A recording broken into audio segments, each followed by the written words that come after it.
Hello, welcome back to episode number 60. I love when my solo episodes land on an even number. It makes me so happy. I don't know if it's just me, Virgo, type A personality. Let me know if you're similar.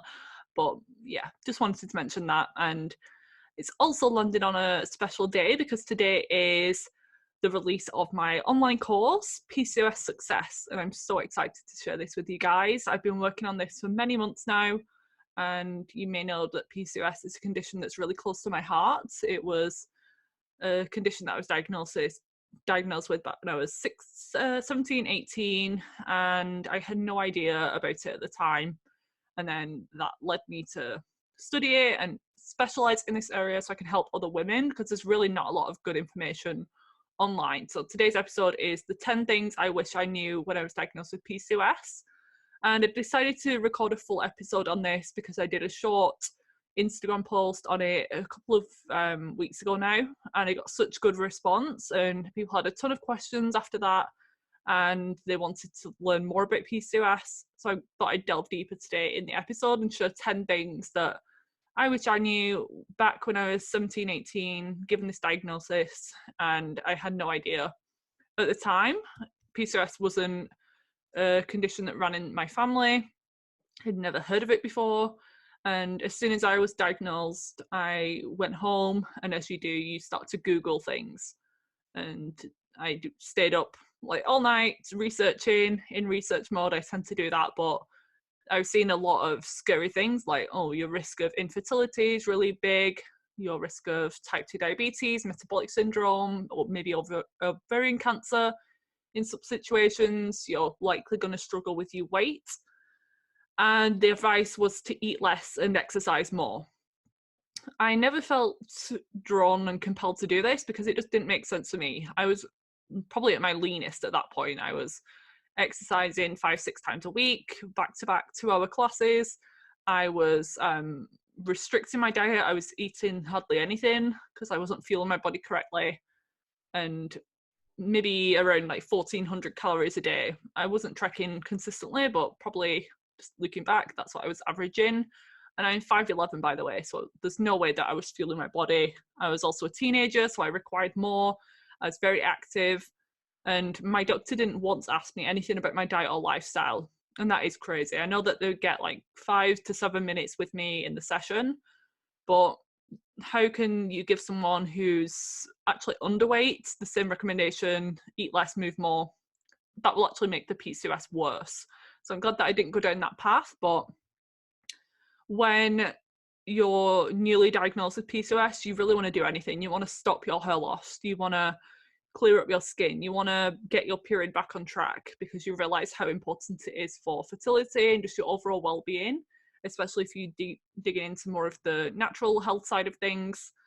So yeah, today's episode I'll be sharing some tips and some supportive recommendations, whether you're newly diagnosed or whether you've been struggling with symptoms for a while now and just can't seem to get a grip on it. Maybe you're missing some of these key factors.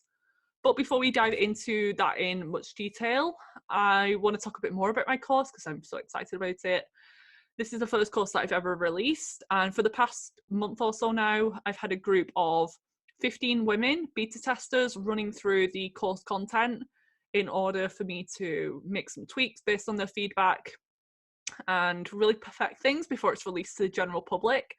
And I've had such great feedback, and I'm going to share that in a second. But yeah, today's the first day that the course has been released, and for the next weeks up until Monday the 16th of March, at the end of that day, you can save £100, making the course just £150, which will equate to like 195 US dollars. After the 16th of March, this will go up to £250, which is around $320 ongoing. So you'll experience a massive saving if you use the code Launch Week. That's LAUNCHWEEK, all one word. On the checkout section, there'll be an option for you to add a discount or coupon code and enter Launch Week in there, and that'll save you £100 up until Monday the 16th of March. This course really is a compilation of everything that I've learned about PCOS over the past 5, 6 years doing my own research, being the guinea pig, working with professionals in the industry for my own benefits. I experienced working with over 100 women with PCOS. But having such a busy practice, I only have a number of hours in the day, and I can't help everyone who reaches out to me. And I know that I understand that the packages that I offer may not be financially something that people can afford. So I wanted to make a more accessible way of working with me at a much cheaper price. You're getting a lot of the same information, just in a self-paced study, and there is the option for an additional session with me if you wanted to add that on. That's absolutely something that you can purchase as well.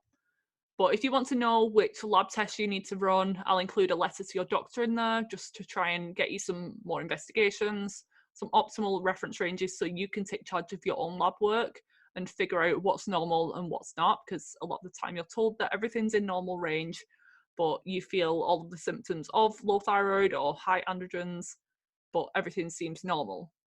If you want to learn how to regulate your blood sugar and insulin levels, actually with some pretty simple strategies, and one of the strategies that I use for diet, one of the beta testers has implemented, and after just a week, she noticed a massive change in her symptoms, which is amazing.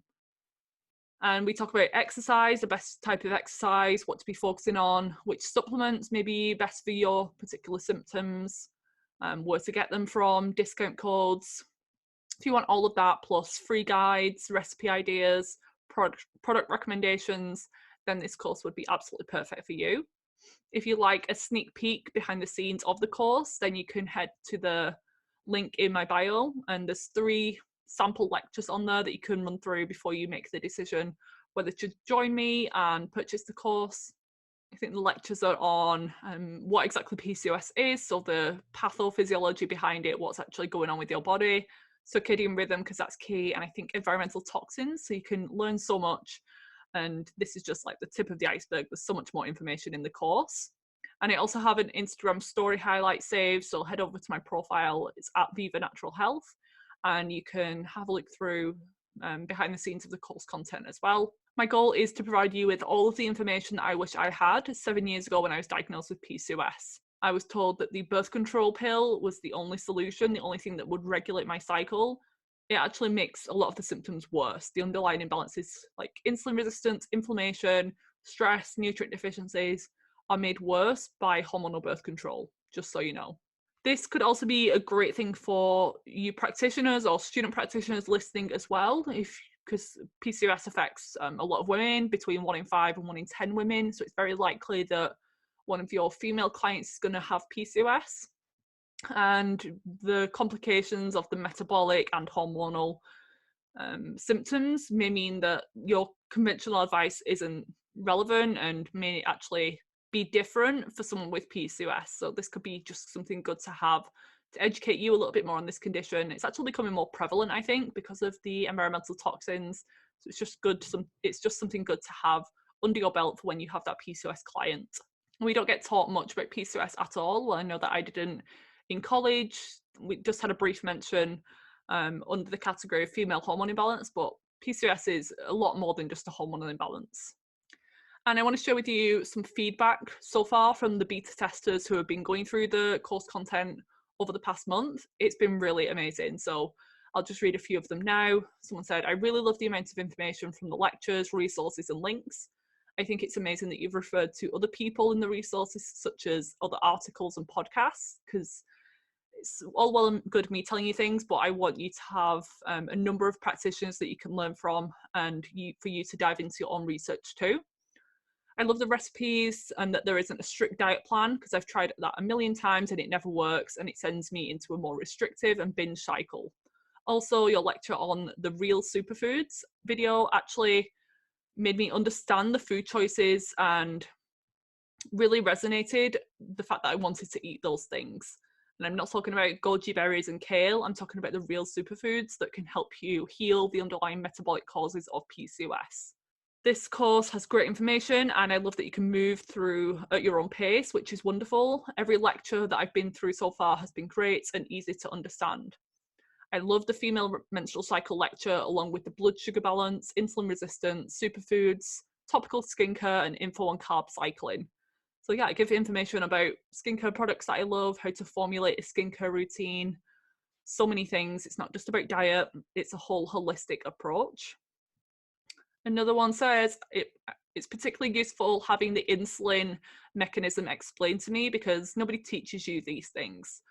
Also, the specifics on how to follow the generic tips that we hear, like remove toxins. What exactly does that mean? And in this course, I teach you exactly what I mean by an environmental toxin and some simple things that you can do to reduce your toxic burden. So if you feel like you're getting nowhere from your current attempts, or if your doctors aren't helping you, then take this opportunity to get some answers. There's a link in the show notes or on my website as well. You can scroll up for the link to that into the episode show notes and sample the free lectures, see what you think, and then enroll if you're ready to make some change in your life. So let's get into the 10 things I wish I knew when I had PCOS. So number one is that the birth control pill actually masks your symptoms and actually makes the underlying imbalances of PCOS worse. So I touched on this earlier, but the birth control pill increases insulin resistance, and insulin resistance is one of the main drivers of PCOS. High insulin can drive your ovaries to produce excess male hormones, androgens, that can cause things like acne, hair loss, irregular menstrual cycles, infertility, and insulin resistance also lowers levels of sex hormone binding globulin, SHBG, which causes your hormones to be in excess. So it's like a sponge that binds to excess hormones, and having insulin resistance actually drives down this hormone. So the fact that the pill makes you more insulin resistant, it means that you can't tolerate as many sugars or carbohydrates in your diet. You need to be more careful. Maybe you're gaining weight or find it difficult to lose weight because you have this insulin resistance, and diet alone may not be enough to overcome that. These synthetic hormones can really do a number of things in the system. The pill also depletes micronutrients. Ironically, the ones that are needed for fertility and hormonal balance, like zinc, selenium, magnesium, vitamin E, vitamin C, all the B vitamins. And these are likely the cause of all of the side effects associated with the pill. So these nutrients are used as cofactors on hundreds of different enzymes in the body, everything from neurotransmitter production to liver detoxification to ovulation. Your body requires a ton of nutrients, so the pill really depletes a lot of these different things. The B vitamin family in particular really benefits the endocrine system in so many ways, and it's also needed for the metabolism of our food. So blood sugar balance and conversion of protein, fats, and carbs into energy. Also detoxification through the liver to help clear out these environmental toxins, because as women with PCOS, we're less able to process or detoxify things like plastics or parabens. And there's a big connection with environmental exposures with development of PCOS as well.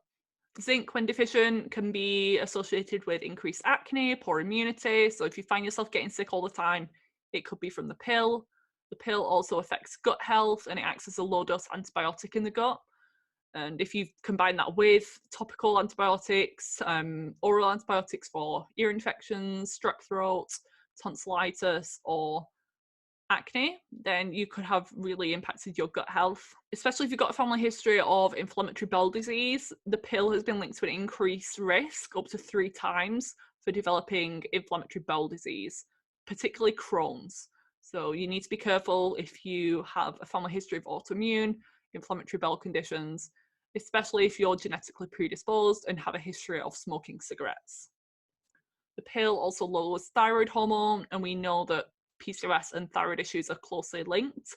A lot of women with PCOS, like 1 in 4 women, tend to have a thyroid issue, usually hypothyroidism, and it may be subclinical, so it's not outright a problem on blood work and your doctors haven't picked it up, but it could still be a problem, especially when you do a full thyroid panel and look at things in an optimal range. The pill also increases inflammation, which can upregulate reverse T3 levels, which is an inactive form that can't be used. And the body defaults all of your production of thyroid hormone into RT3, and it's like a blank in the gun. It's not going to be physiologically active. The pill affects neurotransmitter production, and we know that women with PCOS tend to have mood issues. Whether it's a cause or result is something that's up in the air. It could be that we have these depression, anxiety symptoms because of the symptoms that we have to deal with, like acne and hair loss or weight issues that can make us feel self-conscious and therefore depressed. But the inflammation and the blood sugar imbalances and the hormonal dysregulation of PCOS, particularly low progesterone, that can make us have these mood issues. So it's like a two-way street with that one. And especially because of the depletion of the nutrients, that can affect serotonin, dopamine levels, and it can make people more OCD, have issues with insomnia, irritability, those mood swings that a lot of people develop whilst on the pill, and sometimes don't connect it to the pill. So they start it maybe in the high school years, and then as they go on over the years, they start to develop really bad mood swings, anger issues, anxiety and depression, and they think it's just situational, but it's really driven by this medication. And the pill as well, finally, doesn't address the underlying imbalance of PCOS. So it's like putting a band-aid over, or if the engine light came on the dashboard of your car, a big red warning sign, it's like sticking a plaster over that and then continuing to drive along. Or if the smoke alarm's going off in your home, you're just putting on some headphones and turning up the volume and ignoring what's going on. That's really the issue with the pill, especially if you go into the pill having hormone imbalances, you're just really adding fuel to the fire there.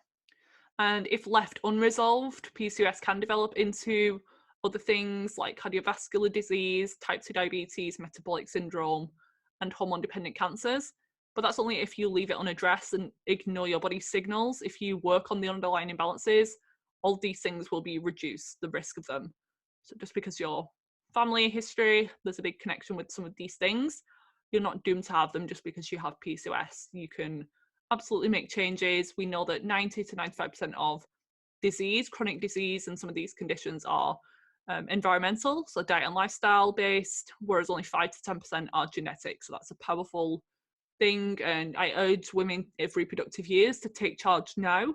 It's never too late, even if you're in your menopause, but the changes that you make now will affect your health long term. Okay, so second thing I wish I knew, I know that was a long one, but second thing I wish I knew when I was diagnosed with PCOS is that PCOS is a condition that really responds well to natural medicine. So lifestyle, nutrition, food is medicine, supplements. Some things it can be a little bit tricky, and I'm not against medication. There is a time and a place, and some things you do require medication for, a pharmaceutical drug. PCOS is one of those conditions that can really transform when you get the right diet and lifestyle, which is great. So just some simple swaps in your food, choosing high quality foods, reducing stressors, cleaning up your toxic skincare, exercising a little bit more, your body can really make some massive changes pretty quickly. Bearing in mind that with any change, you need to give it a good 60, 90 days, good 2 to 3 months at least to make some massive changes, because that's how long it takes for the follicle to kind of grow and develop and then be released at ovulation. So if you start to make some changes this month, don't expect your period to be completely amazing and your skin to be clear in a month. You need to give it a period of time, but with PCOS it can be pretty dramatic, which is great. Number 3 is that there's a huge connection between environmental toxins such as BPA, parabens, and turning on the genes associated with PCOS. And we're less able to detoxify these environmental chemicals. So we're like the canaries in the coal mine. If you don't know that analogy, it's back in the day when people worked in coal mines.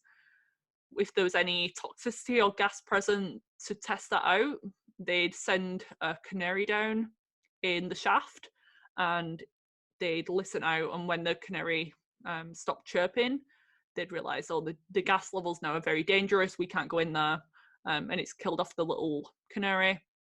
So women with PCOS were usually the first ones to respond to some of these things that are affecting everyone at more of a low grade level, but we're the ones who physically display signs of imbalance. So we get the fertility disorders, we get the metabolism issues and the thyroid issues due to these things. But long term, even in other people, they do increase the risk of things like cancer and Alzheimer's and dementia.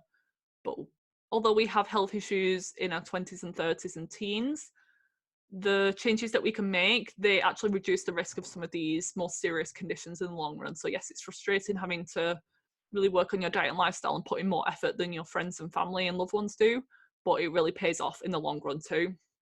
And something that's really become apparent to me over the past few months from my own research and my own journey is how environment is huge. So mold toxicity for me, mycotoxin exposure, there's a condition called chronic inflammatory response syndrome, or CIRS, also known as biotoxin illness. There's so many names involved, and I kind of diagnosed myself because if I go to my doctor, there's just no way that they would recognize this, and they already think I'm a bit of a loony, but I've self-diagnosed myself. I just know that it's what's happening with me, and it is definitely driving all of my symptoms and was a huge factor in my PCOS journey. I don't think my diet when my younger years helped, and my periods of stress and overexercise, they were all contributing factors. But I think this mold toxicity has been a huge one as well that's been underlying, and there is actually some evidence and there's some big connections of how it can affect PCOS. It has effects on the HPA axis, particularly the pituitary function. It causes inflammation of the brain. It can suppress hormone release from the pituitary, which control things like appetite regulation, insulin production, sex hormone and progesterone production, ovulation. So I will be talking more about this over the next few weeks as I dive into myself and do the research, because there's not a lot of research out there that I can find. So I'm really having to go deep into the hidden PubMed and old blog posts and things from people. But this is something that I need the information to get out there. But don't start here, just start with the basic things. A lot of my symptoms improved, but I just found that over time I was needing to really stick with my supplement and diet protocol in order to feel good. And if I strayed away from that, my symptoms would return. So I was really controlling things for a while. But for me personally, this has been a big factor.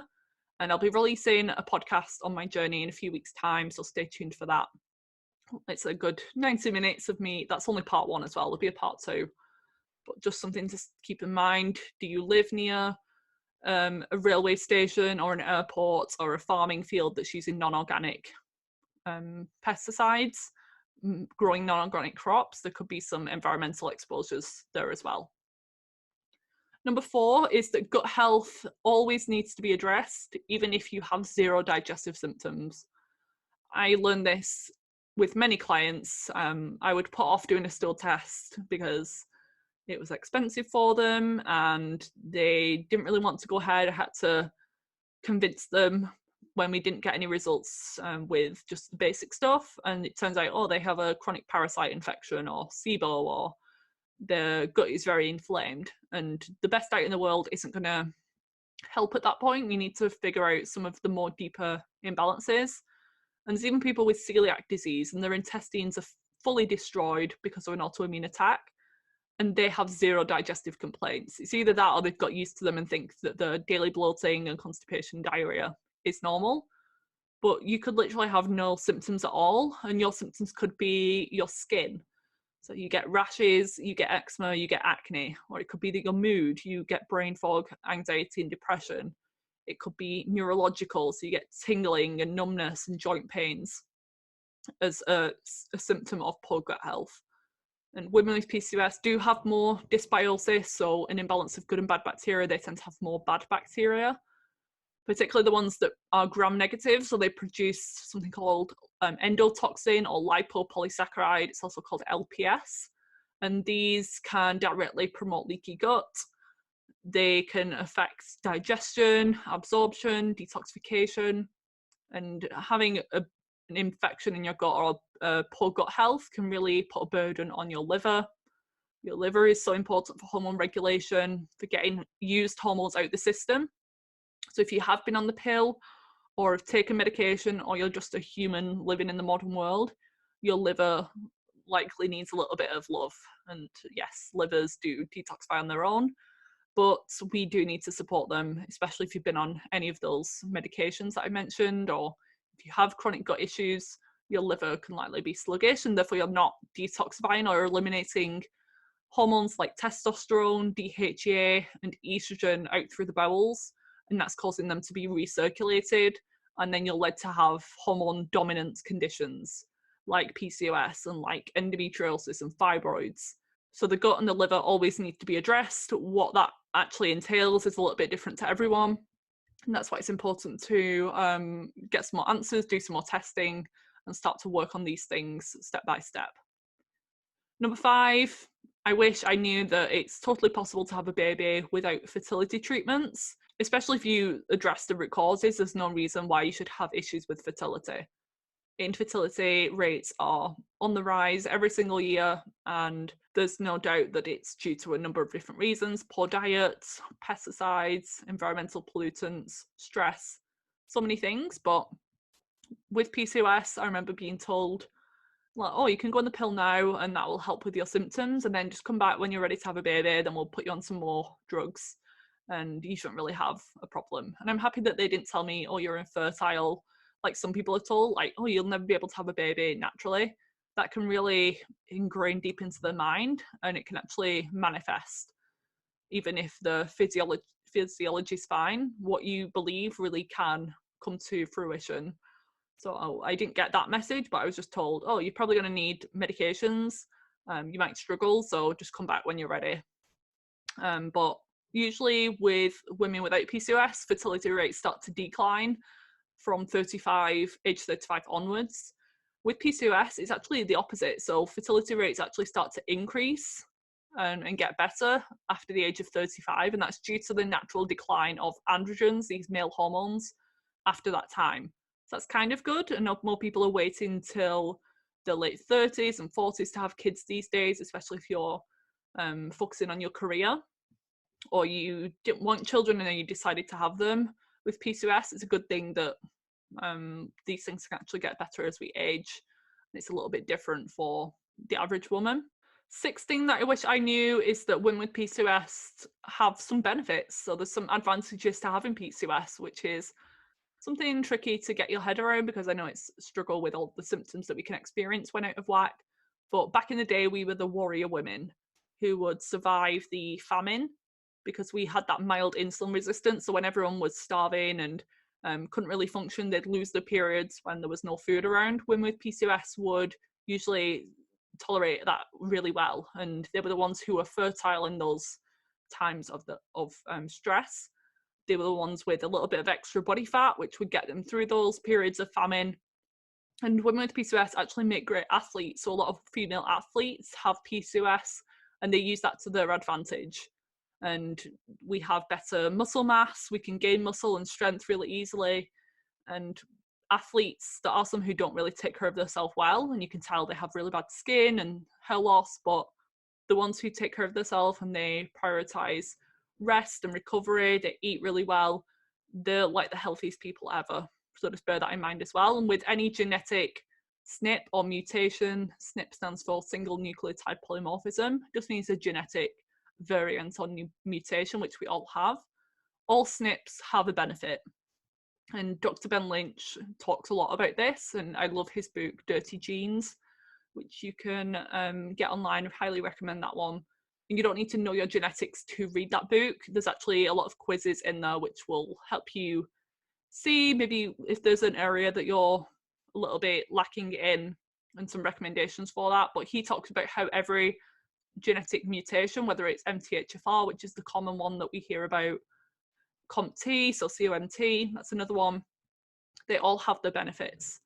So with COMT, I have homozygous, so 2 SNPs of that one, and I hear that it's bad for like increasing risk of estrogen dominance and anxiety.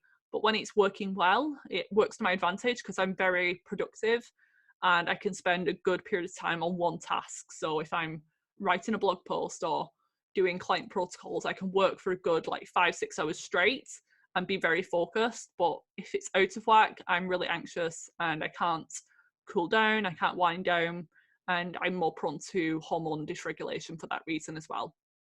And think of the benefits is reframing the situation too. So any health symptom, you can reframe it. So if you've got acne, just understanding that your body is trying to send you a message that something's wrong. Some people don't get that communication or feedback from their body.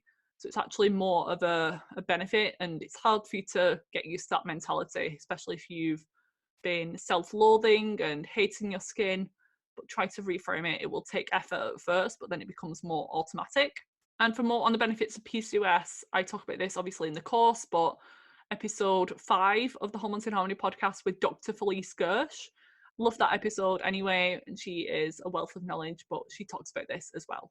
Number 7 is I wish I knew how important circadian rhythm regulation is. It's absolutely key. And having PCOS, there's some belief that we're kind of stuck in puberty, meaning that during puberty, most teenagers or children tend to become slightly more insulin resistant, and they produce more adrenal androgens temporarily. This leads to the body odor and the oily skin and the acne, but then we should grow out of that.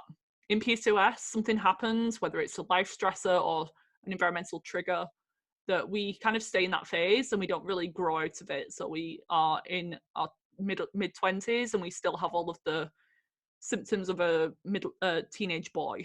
We have the terrible skin, we have bad body odor, we have some hair growth all over the place, and this doesn't mean to say that we're stuck here forever. There are so many things that we can do to get out of that. As women, as humans beings, we are highly connected to the earth, or we should be. We should be outdoors the majority of the day, not sat in an office under artificial lighting all day long. We should be around community, exposed to nature, in the soil, in the dirt, walking and moving all day long. And being on the birth control pill, being sat under fluorescent lighting, not being exposed to nature, not getting outside, these can really mess up our circadian rhythm, which is our body clock. And this can affect our energy, our mood, our menstrual cycle length, just our overall well-being and disease risk too. And if you want more information on circadian rhythm and how to optimize that using things like blue light blocking glasses, apps on the phone that you can turn on in the evening, avoidance is best, but I live in the real world and know that that's not always possible. Just getting outside, especially first thing in the morning, having light breaks every couple of hours where you just go and stand outside, get some light in your retina, and then your body will know exactly what time it is. It will produce the right hormones that will improve your sleep and therefore your energy and your health the next day. So that's episode number 53 with Andy Mance of Blue Blocks. And you can check out his range of blue blocking glasses. I really recommend them. They make a huge difference to your hormones. They actually look pretty cool. Not these ones that I have on, the orange and red ones I wear at night. And you can use the code HORMONES, HORMONES, at checkout for 15% off your order. Number 8, I wish I knew that thorough testing is really important. There's different subsets of PCOS, there's different root causes, underlying imbalances, and my doctor didn't tell me any of my lab results. I think my testosterone has always been normal and it's been low the past couple of years, and that could, for some people, mean that they're not diagnosed with PCOS, but there are so many other androgens that need to be assessed, like ethylcolanolone, DHEAS, DHEA, androsterone. So if your doctor's just testing you for one and say, no, you're fine, like you don't have PCOS, that could be why you're missed. And you also need to check and rule out things like insulin resistant, because 80% of women tend to have some degree of insulin resistance. You need to know whether that's you or not, because the treatment protocol is going to differ. And you need to know how insulin resistant you are. So if you're nearing pre-diabetes, then you're going to have to put more effort in and do some more drastic things than someone who's mildly insulin resistant. Plus, you can monitor your improvements. So as you start to change your diet and your lifestyle, even if you don't feel a massive impact from doing that, you can use blood work and lab markers to actually track your progress over the years. And sometimes people feel the same, but their fasting insulin starts to come down and their vitamin D levels start to restore. So that is the combination that we need to be looking at too, not just looking at symptoms and not just looking at blood tests, using the both of those combined. And with PCOS, sometimes androgens are coming just from the adrenal glands. Sometimes it's coming from the ovaries, sometimes it's coming from both. And certain other markers, if you did an adrenal test and your cortisol was really high and your DHEAS, which is an adrenal androgen, is elevated, then your focus is going to be majorly on stress management in all aspects. Whereas if your cortisol's fine, but your insulin, blood sugar, and testosterone are elevated, that could mean that you need to work on blood sugar insulin resistance, because testosterone can be made from both the ovaries and the adrenals. And then not just sticking with the lab tests that your doctors offer, because yes, they have a time and a place, but there's so much more comprehensive testing that you can do to actually figure out what's going on. You may not need to start here. You can just do the foundational things, see how you progress. And then there may be a time where lab testing is recommended to speed things along, get some answers, help your practitioner give you a suitable protocol. But if you've got the time and the money to be able to do some testing, looking at full thyroid panel usually needs to be paid for privately, especially in the UK. It's not done just on the NHS a lot of the times. Gut testing, so see if you've got a chronic gut infection, may not have any digestive symptoms necessarily.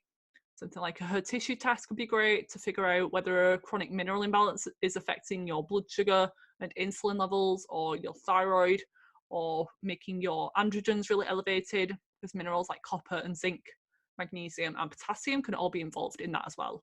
And that's not a test that you're going to get from your doctor, so you don't even need to ask. That's something that I offer in with my packages, so my coaching one-on-one packages, but also my PCOS Success online course. And there's going to be more courses being released in the future, but these are all optional add-ons. So you have the option of purchasing a one-on-one session with me and running some of these tests if you wish to do so. I wish I knew that answers and solutions weren't found in a pill bottle or a skincare bottle or a hair loss shampoo. These things can help, but they're more surface level, and you can spend hundreds of pounds a year on these things and not get the results that you're wanting. Sometimes you get temporary improvements, but then you get frustrated and you're chasing your tail because you're not addressing the underlying imbalances of PCOS. So I agree that a topical skincare routine can be great, but if you've got a chronic gut infection or you're eating foods that are inflammatory, it's just going to be a waste of time you doing that. And with certain supplements like DIM or zinc or Vitex, I also often see women doing more harm than good when they self-treat. Take Vitex, for example. It could be great for some people to improve progesterone levels, stimulate ovulation, and calm the mood and PMS type symptoms. But for certain women with PCOS, it can make them worse. So it can delay ovulation even further, and it can exacerbate the mood swings and the acne as well. That's what happened to me when I was first starting out. It was because the way that Vitex works is that it stimulates LH levels. Some women with PCOS have very high LH levels anyway, so it's just adding fuel to the fire. Same with zinc. Sometimes people just chronically supplement with zinc, and then over time that starts to deplete copper levels. Copper is really important for many things like histamine regulation, hair colouring, antioxidant production. So you could be supporting one thing but actually depleting another thing if you don't know what you're doing.